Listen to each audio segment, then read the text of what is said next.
She has won the right to rest peacefully in Texas waters. Howdy and hello, I'm Travis Davis, Vice President of Ship Operations, Battleship Texas Foundation. And we're here with a much anticipated, long overdue update on what's going on with the Battleship. So, in case you've been under a rock, the Battleship Texas is out of the water in Galveston here at Gulf Copper Shipyard. Since basically September 1, Gulf Copper has been working on the ship. They've stripped off most of the starboard blisters on the side of the ship and have already started putting up the new framing. And as you can see behind me on the port side, well, you can see the before basically. So the port side is unmodified, hasn't been cropped away yet.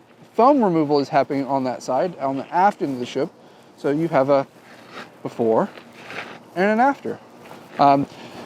Really cool thing with the blister coming off is it showed us a lot of things that we would have never seen had they not come off.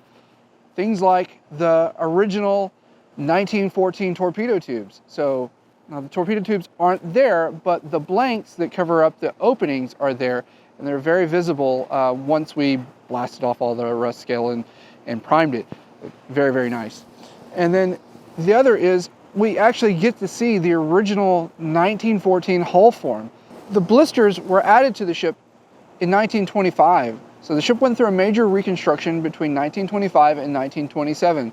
And the blisters were a major feature of that reconstruction.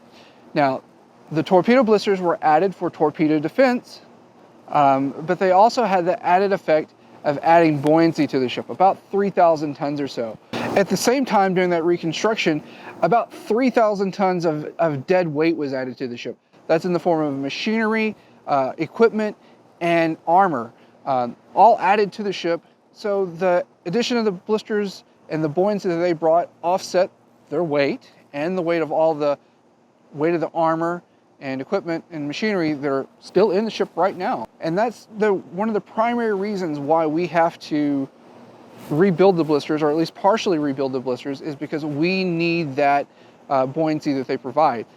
And that's a very much practical aspect, not necessarily from the historic preservation. These blisters are the last surviving set in the world above water. The cost of partially rebuilding these blisters will pay dividends in the fact that we don't have to pay for a deeper dredge at the new home or and maintenance dredging and stuff. So it'll pay for itself over time. And add to that, when the ship came into the dock at the end of August, the ship cleared the keel blocks by about 2.5 feet.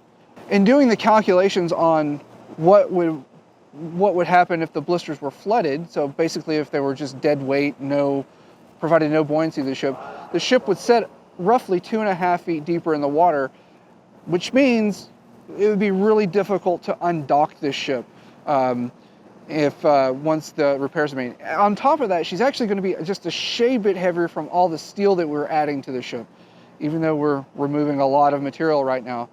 But there's a lot of new, good, heavy steel going into the ship. As you can see behind me, there's all the new framing going into what were the first 2 blister tanks of the starboard side of the ship. The framing that we're installing is 1/2 inch. It's a lot thicker than the original 1/4 inch that was, well, built into the original blister structure. You may ask, well, why a 1/4 inch? Well, the original design for the blisters, it was sacrificial, right? So a torpedo was meant to hit the skin of the blister, detonate, and then explode, right? So it's offsetting that explosion from the hull of the ship. The blisters, had they been of a more heavy construction, the framing been heavier, that would have meant more energy transmitting into the hull instead of dissipating into the void, the air that's inside that blister tank, and the light framing, and it just blown it away. So because we're not defending against torpedoes, at least we hope not, we're using much heavier framing, which will be much more robust and last longer. The Navy, in a lot of their memoranda, particularly at the end of World War II, said that all the leakage that the blisters had, particularly, well, really all through their life, not just particularly at the end of the war, but all through their life, was due to the inherent weak structural nature of those blisters. And, well, now you know why they've leaked all the time. Now, if you look aft, as we go aft, all these new frames going in, there's going to be 3 more frames that go, or 2 more frames that go in, and then a bulkhead, and that starts tank 3 and 4. That's pretty much where the tank 3 is going to go in, right where all that heavy, or that gray primer is at. Now, on Blister 1 and 2, we're doing more conventional ship construction, hanging frames, and the skin will be welded in over the top of it. For the bulk of the rest of the blisters, it'll be in panel design. They're being built in a fabrication facility on the other side of the yard, and they'll be transported over here in 40-foot sections. So basically 40 feet tall by roughly 20 feet or so. I take that back, roughly 15 feet or so. And they'll be brought over in these big sections and then hung on the ship and then welded to pre-installed fitting or weld pads on the ship. Now, like I said before, we're not completely rebuilding the blisters. We're rebuilding them down to a certain point. And if you can see behind me, there is a white line right at the bottom of the new frames, and then there's a nice, I guess, pinkish color flat bar that's running kind of horizontal to the dock floor.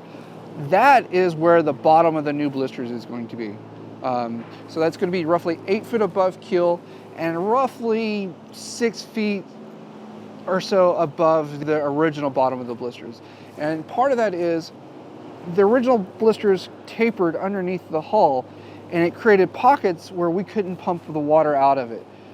So we didn't, for long-term preservation, it's better for us to shorten them up a little bit so that if these tanks do leak in the future, which they shouldn't, but if they do leak in the future, it'll be easier to pump the water out of them.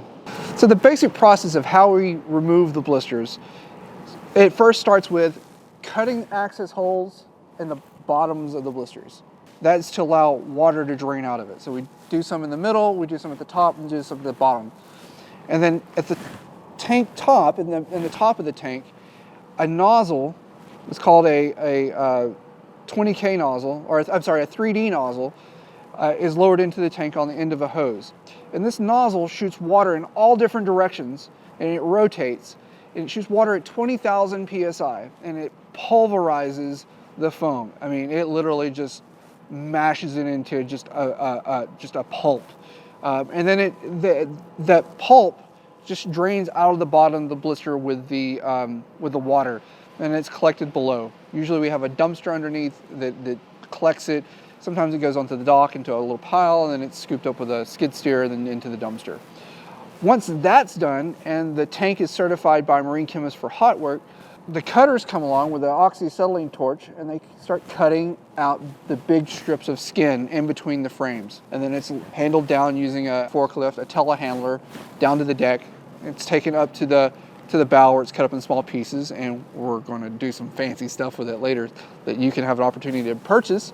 And then once that's done, the framing is cut away and lowered down in much the same way, and cut up as well.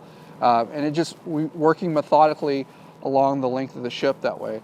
And you can see, again, kind of how the inherent fragility of the blisters, given everything's very thin. Even the stiffeners, these channel stiffeners, they're still just 1/4 inch thick. The gussets at the bottom, 1/4 inch, everything up top, 1/4 inch. It's all really, really thin. The only thick part on the original blisters is the shell plate, or the blister shell plate. And surprisingly, it's still pretty thick. It's still over a 1/2 inch. Original thickness on the blister shell was it varied a little bit, but it was mostly around 5/8, so 0.625 of an inch. So the last 2 major bits of work that have been happening on the ship have been, one, we've had Gulf Copper go through the entire inner bottom of the ship and just clean out all the mud and rust scale and concrete cloth and cement. They're largely done with that task. So far, 18 cubic yards of rust have come out of the bottom of the ship. The last and one of the most important tasks that have been accomplished, or it's being accomplished right now on the ship, is the reskinning of the after section of the ship. So just behind me is trimming tank D12. It's one of the bigger floodable tanks on the ship. And then aft of it is trimming tank D13. Trimming tank D13 has already been doubled up. It has a beautiful skin on it right now. There's a little bit more work that they have to do, then it'll be good. D12 is a tank that's always been problematic on the ship, even when the ship was in service. So we opted to remove the skin in sections. So you can see there's already been a couple of strakes that have been removed and new steel been put up. And then we've removed Gulf Copper's removed a much bigger section behind us, and it's being dressed so a new plate can go up. Outside of it just being all these problematic compartment, one of the big issues that D12 has had, the framing was deteriorated. In 2014, a major project was done by Texas Parks and Wildlife to put new framing inside D12. It was done while the ship was floating, which is an absolutely amazing project on its own. Mostly it was a big logistical project to move all this plate through the ship and into place and then weld it into place. Whereas here, you just cut open the side of the ship and shove the framing up in and then weld it all back up. But because that was done while the ship was floating, those new ribs that were new frames that were sistered right up against the old frames couldn't be welded to the hull. It could have caused the welds to crack, the plate to crack, or just simply the weld could have blown through and we'd had a major leak in the ship. So it was opted not to tie them to the shell plate. What we're doing now is going through, pulling off the old skin, putting that new skin on, and then tying it all together. So this is a really structurally sound area, and it will be probably one of the most structurally sound areas on the ship. And as you can see by the massive ship above me, there's not a lot of width here. It's a big kind of cantilevered area, so there has to be a lot of structural strength here. Well, that's what's been going on in the dry dock. There's a lot more going on than just this. We didn't even talk about the 5-inch guns coming off the ship, or at least 3 of them coming off the ship. That's something we'll talk about in another video, but there's a lot going on right now. It's a lot for us just to keep on top of. You can see it's dusk here. We're at the end of the working day. We're staying late just to shoot this video because during the day it is too friggin' noisy here on the dock floor. There's too much going on to shoot a video. So we're trying to squeeze these in when we can, and it's really difficult because we are incredibly, incredibly busy. Thank you for bearing with us and having the patience to stick around and want to see our videos and see what's going on with the ship.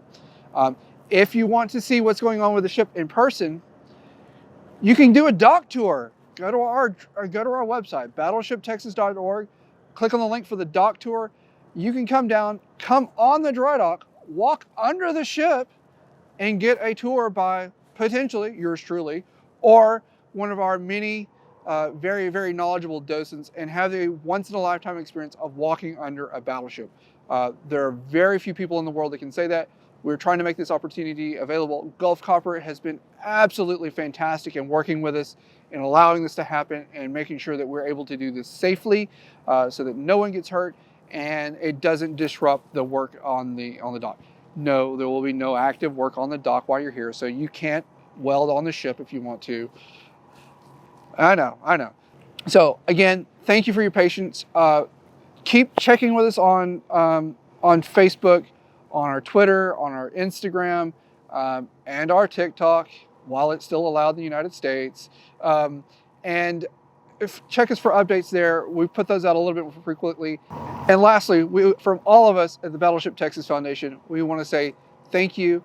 Have a Merry Christmas and a Happy New Year.